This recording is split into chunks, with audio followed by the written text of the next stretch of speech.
سلام برادران و خواهران، مایک هستم از گروه ما قدیسان هستیم. امروز یه پیام دیگر از طرف خداوند دارم که تا چند لحظه دیگر دربارش صحبت خواهم کرد. اما قبل از اینکه شروع کنم چند نکته کوتاه هست که میخوام بگم. اول اینکه میخوام از همه کسانی که به خدمت ما قدیسان هستیم کمک کردند تشکر کنم. ممنون که کمک مالی کردید. واقعا قدردان شما هستیم. کمک های شما واقعا به پرداخت هزینه ترجمه ها و همچنین نرم افزاری که برای کارهای مختلف مثل استریم یارد و چیزای مشابه استفاده میکنیم کمک میکنه. پس واقعا خیلی ممنونیم. ما واقعا سپاسگزاریم و احساس میکنیم خیلی خوش شانس هستیم که مردم این کار رو انجام میدن. یه فراخوان سریع برای هر کسی که علاقمند به کمک در زمینه ترجمه زبان هاست. زبانهای مختلف زیادی هستند که دوست داریم در اونها فعالیت کنیم و پیامها رو به اون زبانها منتقل کنیم. اگر احساس میکنید خداوند شما را به این کار هدایت یا تشویق کرده، عالیه. این واقعا فوق‌العاده خواهد بود. فقط با ما تماس بگیرید. میتونید از طریق اطلاعات موجود در توضیحات و همچنین صفحه اصلی ما با ما ارتباط بگیرید. پس این خیلی خوب میشود. پس واقعا خیلی ممنونین. مدتی است که اوضاع کمی سخت شده. احساس میکنم همه میتونن تا حدی این موضوع رو ببینن. وقتی به گذشته نگاه میکنیم، حس میکنیم که دنیا خیلی به ما فشار آورد و انگار تحت فشار زیادی بودیم. یا اینکه اتفاقات زیادی در دنیا میفته که باعث میشود اوضاع خیلی ناآرام یا نگران کننده به نظر برسد. اما میخواستم به شما یادآوری کنم که خداوند کاملا بر همه اتفاقات دنیا مسلطه. میدانید همه چیز طبق نقشه او در حال پیش رفتن است و هر چیزی که دشمن برای بدی برنامه ریزی کرده باشد، میدانید که خداوند همیشه توانایی این را دارد که آن را به نفع خودش و برای جلالش به خوبی تبدیل کند. پس اینو همیشه به یاد داشته باشید. ما نباید از اتفاقاتی که در دنیا میفته بترسیم.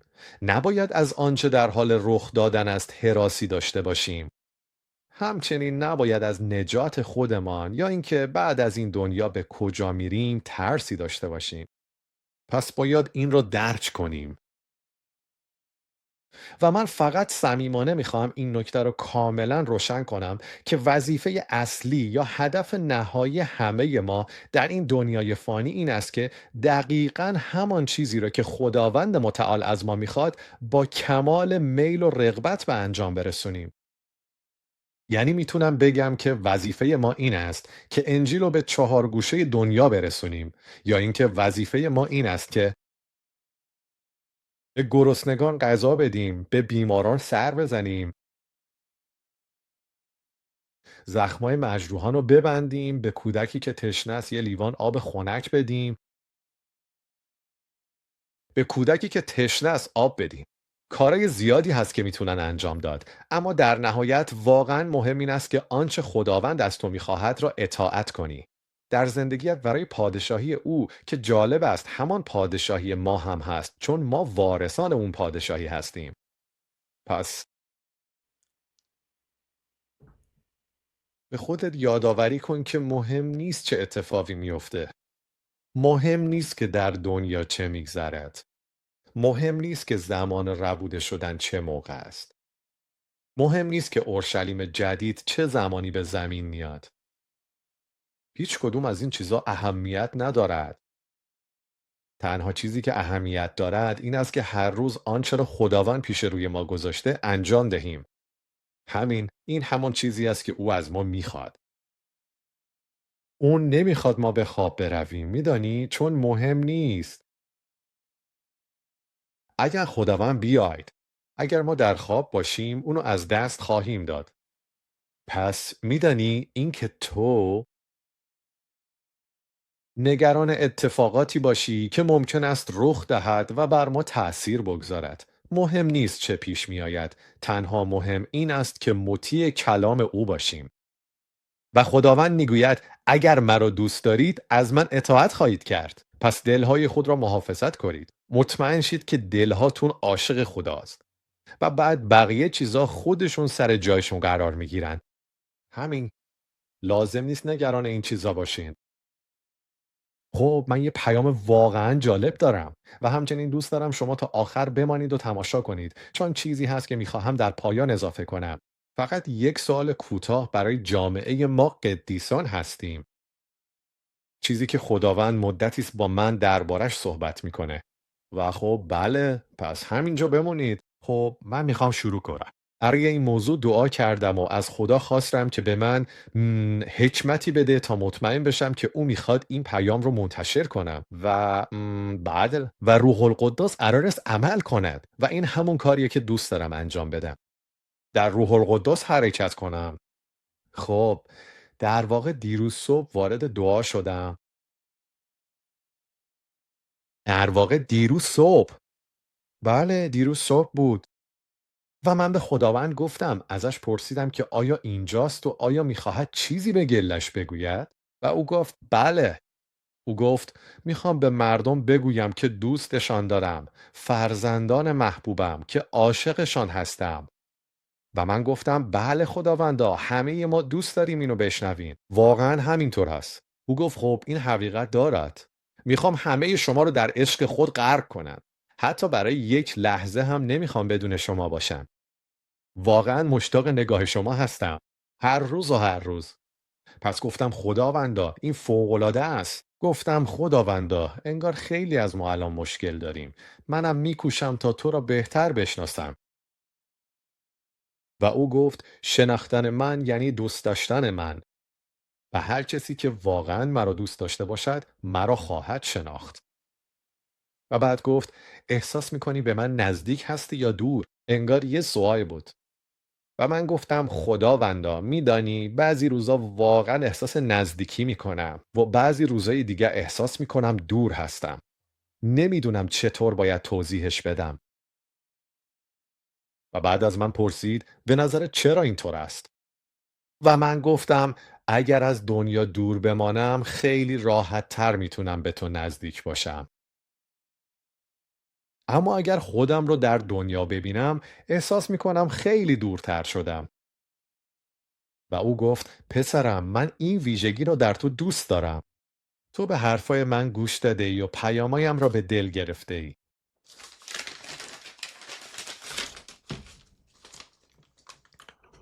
خیلی از شماها به روش‌های مختلف به حرفای من گوش داده اید. برخی از شما آموزه های مرا همینجا در این کانال شنیده اید، بعضی در دعا و روزه و برخی هم با تأمل بر کلام من. بره های کوچیک من یک چیز بین همه شما مشترک است و آن این است که به دنبال حقیقت هستید. من راه های زیادی دارم که با آنها قلب شما را هرس کنم. من با صبر و ملایمت شما را آبیاری می کنم و از سفره خودم به شما غذا میدم. من عمیقا عاشق تو هستم و عروس من. فقط میخوام تو رو کاملا برای خودم داشته باشم. وقتی احساس نزدیکی به من داری به این خاطر است که محبت برادرانه رو نشون میدی. وقتی محبت برادرانه رو نشون نمیدی احساس میکنی از من دورتر شده ای. میخوام همه شما این رو بدانید که من هرگز شما رو ترک نمی کنم و هیچ وقت از کنار شما نمیرم، اما این شما هستید که به میان علفهای هر سرگردان میشوید. و من همیشه شما رو به راهی که برایتان تعیین کردم فرا میخوانم، اما شما خیلی کنجکاو هستید. پس من وارد شدم و گفتم میدونی هرچه بیشتر خودم رو درگیر دنیا میکنم احساس میکنم ارتباطم با تو خداوند کمتر میشود. و او گفت اینجاست که شیطانکای کوچک تو رو به دام میاندازن، یا همونطور که دوست دارم بگویم روباهای کوچک تاک رو خراب میکنن. آنها با تو بازی میکنن و وقتی در دامش رو میافتی به تو میخندن. ای محبوب من از خودت بپرس آیا این کاری که انجام میدم به من کمک میکند خدا یا برادرم رو بیشتر دوست داشته باشم؟ و اگر مطمئن نیستی پس متوقف شو. میخوام اینجا یه نکته رو اضافه کنم. حرف او این است که هر کاری که در لحظه انجام میدی، هر چیزی که باشد، اگر احساس میکنی این به هیچ وجه تو را به خدا نزدیکتر نمی کند یا به هیچ وجه کمکی نمی کند که صدای خدا را بهتر بشنوی. شاید اصلا نباید درگیر آن شوی. فکر می کنم هممون کم و بیش میدانیم منظور چیست. یعنی میدونی مثل اینکه میدانی انجام دادن کارهایی در دنیا هر چه که باشد باید خودت تصمیم بگیری و اون رو برای خودت مشخص کنی. و همینطور میخوام اینجا اشاره هم بکنم که در واقع نه، میخوام همینطور ادامه بدم. پس خداوند ادامه داد. او گفت کبوتران شیرین من، میدانی چه چیزی باعث میشود از ربوده شدن محروم شوی؟ نتونستن در نشان دادن محبت برادرانه. مگر نگفتم تمام شریعت و تمام پیامبران بر دو فرمان استوارند. خداوند خدای خود را با تمام دل، جان، ذهن و توان دوست بدار و همسایت را مانند خودت دوست داشته باش. آیا همه برادران و خواهرانت رو بخشیدی؟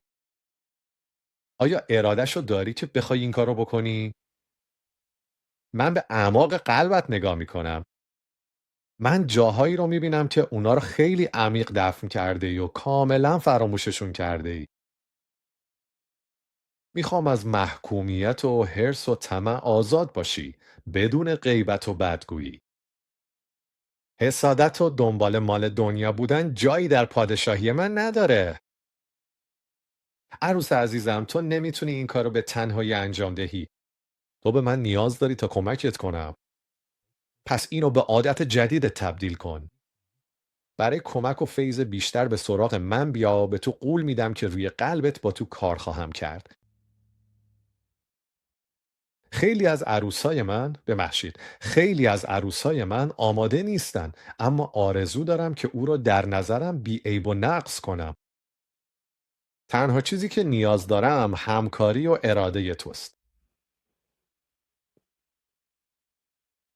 متاسفم، همکاری و اراده شما و دیگر هیچ ترسی نخواهید داشت. متاسفم.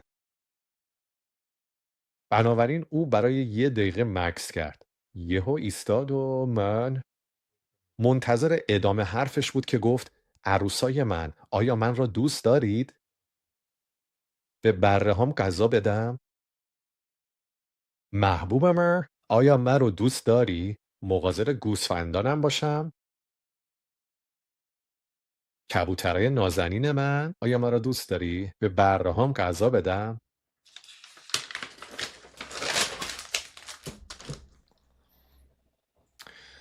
خب، بعد از اینکه اینو گفت یه جورایی 1 دقیقه وایسادم و میخواستم دوباره چیزی در مورد رحمت خدا تکرار کنم. باشه پس.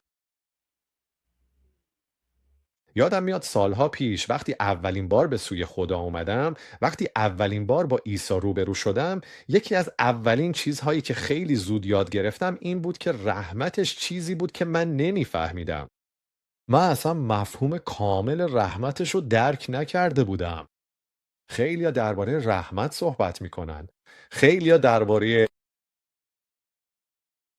بخشش حرف میزنن، اما من وسعتش رو نمیفهمیدم. و این واقعا عظیم و بینهایته. رحمت او هیچ حد و مرزی ندارد. هیچ مرزی که ما بفهمیم برای رحمت او وجود ندارد.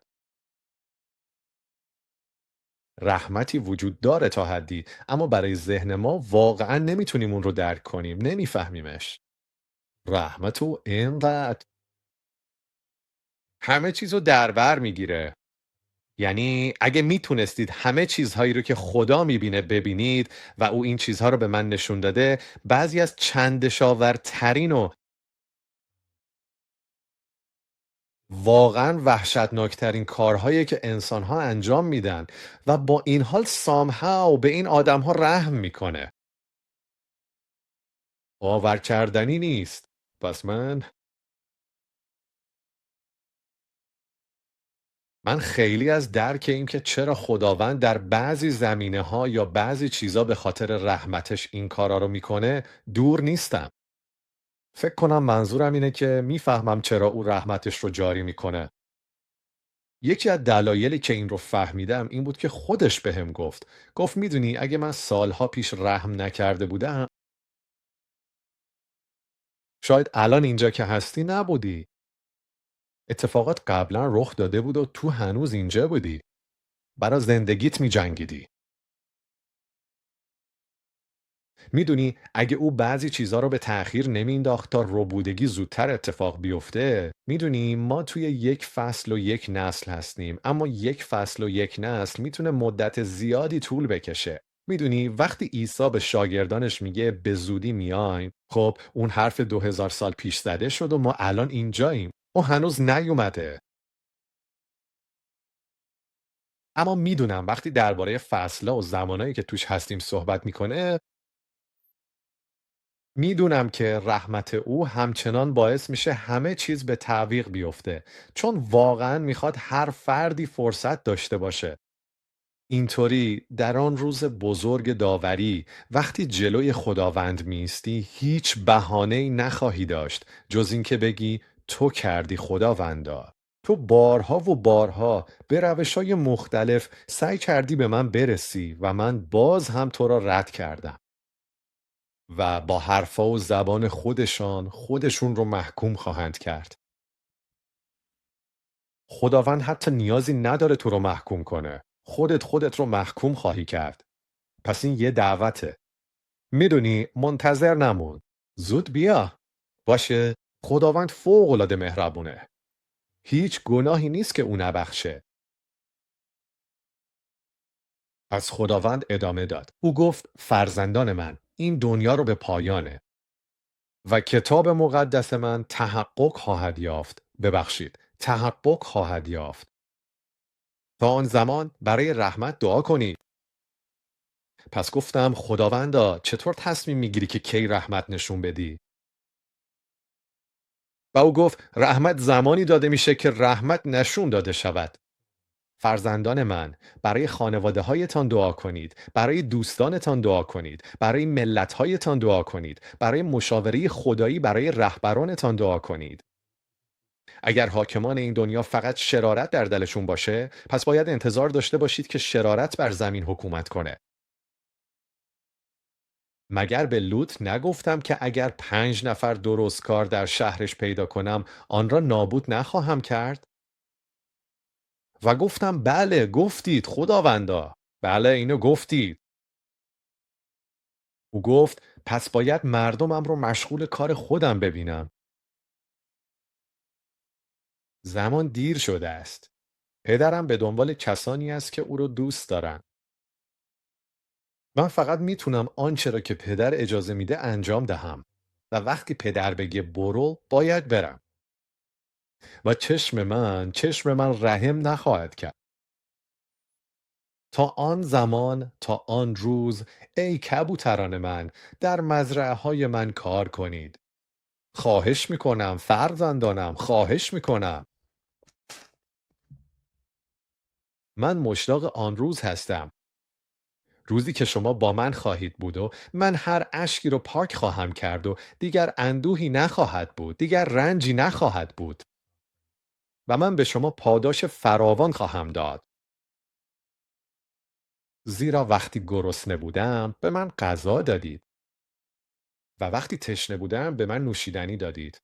وقتی برهنه بودم مرا پوشاندید و وقتی بیمار بودم به عیادتم آمدید. من مزد زحمت شما را خواهم داد. من شما را دوست دارم فرزندان عزیزم. و این پایان پیام از جانب خداوند بود. پس من همچنین میخواستم درباره این صحبت کنم که خداوند یعنی همان عیسی که من ملاقات کردم بی نهایت مهربان و بخشنده است. میدانید وقتی شروع به خواندن کتاب مقدس کردن و برای اولین بار اون آیه را دیدم که میگه میدانید من میخوام رحمت نه قربانی و فورا فهمیدم که این یعنی چه چون اون نسبت به من بی نهایت رحیم بود و او شکستگی قلبم رو دید. قلب شکسته و پشیمانی که نیاز به نجات داشت. اما میخوام این رو روشن کنم که خداوند وقتی زمانش برسه خشم و غضب عظیم خود را در اون روز دریغ نخواهد کرد. او دریغ نخواهد کرد. در اون لحظه دیگه خیلی دیر خواهد بود. پس برای هر کسی که این ویدیو رو تماشا میکنه شاید اصلا عضو این کانال نباشد. شاید فقط اتفاقی این ویدیو رو دیده باشد. هیچ وقت دیر نیست. اما نمیتونی هم خدا رو دوست داشته باشی و هم پول رو. نمیتونی یه پایت در دنیا باشد و یه پایت پیش خداوند. نمیتونی بین دو راه بمانی. باید تصمیم خودت رو بگیری. یا قرار است خدا را دنبال کنی و راههای او را که مقدس، درست و حقیقی هستند یاد بگیری یا نه. هیچ منطقه خاکستری وجود ندارد و همین منطقه خاکستری رو به عنوان ولرم بودن میشناسند و خداوند فرمود اگر ولرم باشی تو را از دهانم بیرون میاندازم. نمیتونم هیچ کاری با تو بکنم. یعنی اگر سرد بودی میتونستم کاری با تو بکنم. میتونستم به تو یاد بدم چطور دلت رو گرم کنی. اگر داغ بودی میتونستم با تو کار کنم و مسیرت رو نشانت بدم. عالی میشد. چون تو در اون فضای میانی هستی من نمیتونم هیچ کاری باهات بکنم. باید تماشا کنم که چطور داری اون مسیر رو پایین میری و امیدوارم که یه روزنه ای باشه که بتونم یه جایی تو رو به سمت دیگه هل بدم. ولی بهت میگم منتظر نمون. منتظر نمون.